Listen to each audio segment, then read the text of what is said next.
వరంగల్ జిల్లా నర్సంపేటలో ప్రభుత్వ డిగ్రీ కళాశాలను ఆక్రమించుకుంటున్న గుర్తు తెలియని వ్యక్తులపై వన్ టీవీలో ప్రసారం చేసిన ప్రత్యేక కథనానికి భారీ స్పందన లభించింది.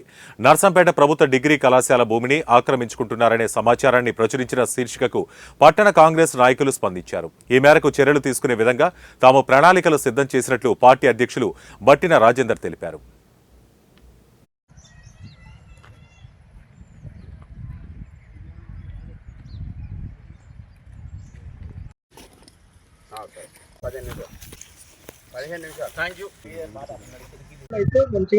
ఈరోజు మన ప్రభుత్వ డిగ్రీ కాలేజీ అందు జరిగిన ఇక్కడ వెంచరు ఎవరో అది తెలియని గుర్తు తెలియని వ్యక్తులు ఇక్కడ వెంచర్ను చేయడం నున్నగా బండ్లు సాగు చేయడం జరిగింది. దాన్ని మా యొక్క ఎమ్మెల్యే గారు దాన్ని పోయి మీరు ఆడ క్లుప్తంగా చూసి ఎవరు చేసింది ఏంది అనేది అధికారుల దృష్టికి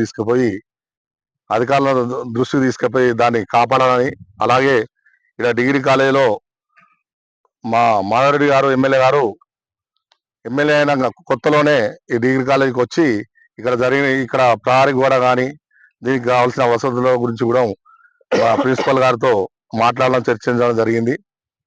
ఇప్పుడు నిన్న మాట్లాడిన బీఆర్ఎస్ నాయకులు వాళ్ళు ఏ ఆలోచనతోని ప్రజలు అంత